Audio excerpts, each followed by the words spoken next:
Hello and welcome back to Ready Player None, the only podcast that thinks to ask, why would a virtual reality school even need a gymnasium? Our story so far is about Wade Watts, an overweight, socially awkward, depressed teenager living in dystopian 2044. But because he's a 39-year-old's idea of what a teenager would be like, he's also a militant atheist, a misogynist, and absolutely obsessed with 1980s popular culture. Wade is a gunter, one of a group of treasure hunters looking for a programmer's last will and testament in his virtual world of the Oasis. But Wade has yet to have the proper call to adventure. Perhaps his knowledge of 1980s culture will be a treasured commodity in a world contextually built around said knowledge. You join us in Chapter 5. Wade, who's still in school, even in the 5th chapter of this book, is attending his favourite class, Advanced Oasis Studies. Surely this class has got to be sponsored by GSS, right? Wade lists how the class takes him through the life of James Halliday, the Oasis's main programmer. He shills this fictional character as a god among geeks alongside Gary Gygax, Richard Garriott and Bill Gates. In this chapter, Ernest Cline uses his teenage mouthpiece to throw some acclaim on his fictional creation that also represents him. This entire fictional world seems to be based around self-congratulation. Wade tells us how he annoys his teacher, Mr. Siders, by pointing out errors in the textbook, interjecting relevant Halliday trivia that even he notes that he's the only one who thinks is interesting. Whether or not this is intended to come off as an impressive display of knowledge, from either Wade's point of view or the author's, it instead comes across as being an irritant to the rest of his classmates. The bulk of this chapter is made up of a biography of Halliday. He was born in 1972 and was socially inept throughout his childhood. In junior high, he met Ogden Morrow, who became his business partner. Morrow is said to be something of a foil to Halliday, a rotund and charismatic businessman, whereas Halliday is tall, wiry, and painfully shy. Age 15, Halliday created Anorak's Quest, named for a nickname Halliday had been given by a female British exchange student.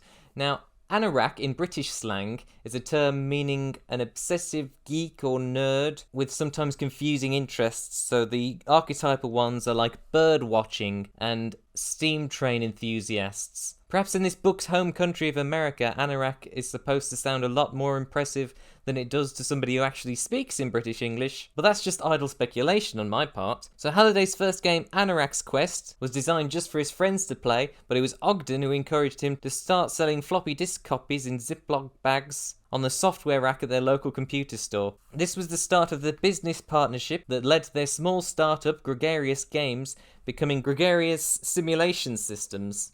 By the time Halliday and Morrow were both 30, they were both multi-millionaires. And as they went on to create this massive company, Halliday was widely recognised as the greatest video game designer of his generation and arguably of all time. Book's words, not mine. In 2012, GSS released the Oasis. So 33 years later, the same virtual world from 2012 is still running. I'm surprised that the internet infrastructure has remained the same for that amount of time. How many of us are still using things from the 1990s? I mean, GeoCities Web 1.0 is no longer about. Flash animation is dying. The Oasis was conceived as a MMORPG, but quickly evolved into a new way of life. So Halliday and Morrow referred to the Oasis as an open source reality. We're told that all these high-resolution 3D worlds are rendered in meticulous graphical detail, right down to bugs and blades of grass, winds and weather patterns. Where do they have the server infrastructure? Or the processing power? This is still in the 2010s. This is still, well, modern day. Accessing through a desktop computer monitor, but having that level of detail in your video game seems like, at the risk of pointing out the obvious, it sounds like science fiction. Again, we've got emphasis here that your Oasis avatar can look completely nothing like you in real life. In the Oasis, the fat could become thin, the ugly could become beautiful, and the shy extroverted, or vice versa. You could change your name, age, sex, race, height, weight, voice, hair colour and bone structure. Or you could cease being human altogether and become an elf, ogre, alien, or any other creature from literature, movies or mythology. But not furries.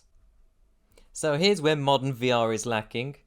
VR these days is just two tiny screens strapped into a big visor. But the Oasis visor, that's far ahead of what we've got today. It uses harmless, low-powered lasers to draw the game environment onto your retinas.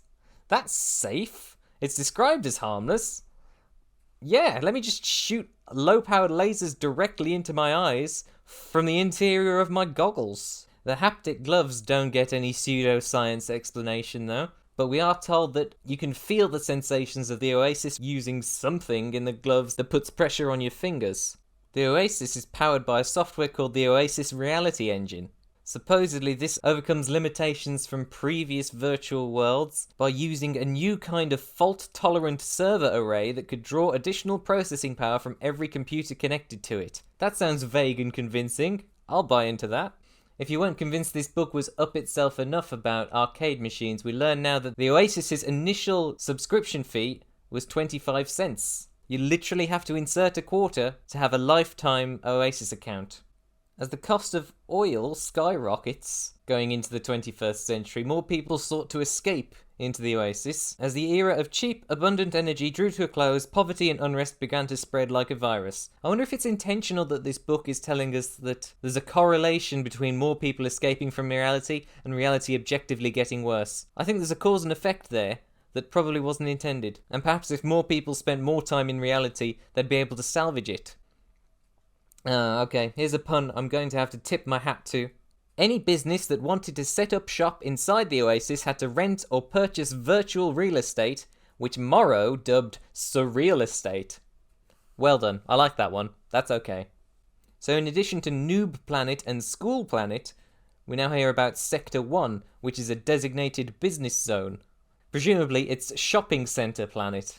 Even in the throes of an ongoing economic recession, the Oasis allowed Americans to continue engaging in their favourite pastime, shopping. I wonder if there are any non-American characters in this book, apart from the British exchange student who gave Halliday his nickname. You might think the characters you invented when you were a tween were overpowered, but has your character's invention, the Oasis, become synonymous with the internet? And did they ever release the three-dimensional Oasis operating system, the single most popular computer operating system in the world? Before long, billions of people around the world were working and playing in the Oasis every day. Some of them met, fell in love, and got married without ever setting foot on the same continent. The lines of distinction between a person's real identity and that of their avatar began to blur.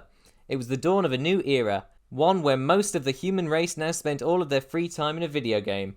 I feel like as we move forward in time, and the older people die out, that is going to become true, that more people than enough are going to spend their time in video games. Perhaps not virtual simulations quite like this, but I have been spending an awful lot of time on Crash Bandicoot lately. But this chapter just demonstrates the lengths of storytelling and world building one has to go to construct this world in which 80s trivia and knowledge is above all else. I get wanting to appeal to nostalgia. It tickles a part of the brain and makes you feel a warm fuzzy feeling of something that you recognise. But the level of contrivance here, the world of this book is one in which the most powerful people are the ones who know the most about inconsequential pop culture references.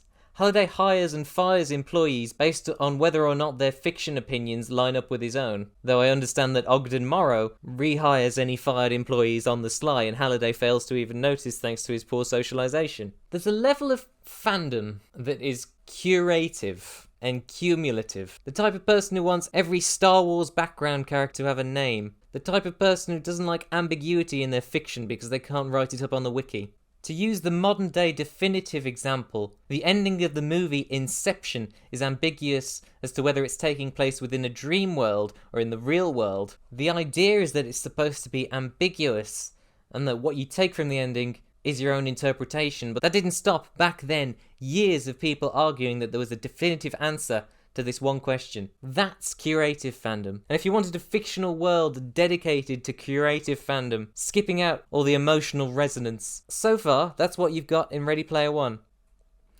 God, this episode was a laugh riot, wasn't it? Until next time, think about what you take out of a movie, and whether or not there are things that aren't meant to be explained. I've been Gherkin. You can find me on Twitter @TheLastGherkin, Tumblr TheLastGherkin, YouTube TheLastGherkin, where you can watch this video with subtitles, or thelastgherkin.podbean.com for an MP3 download. Next chapter seems to be about Wade's Latin class. That promises to be more exciting than this one, doesn't it? You ready for hot takes about Latin? Can't be any more boring than this episode.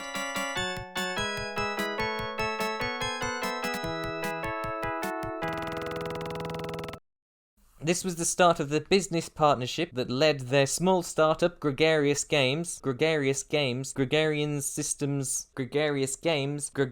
Systems, Software Systems, Gregarious Simulation Systems. In 2012, GSS released the Oasis.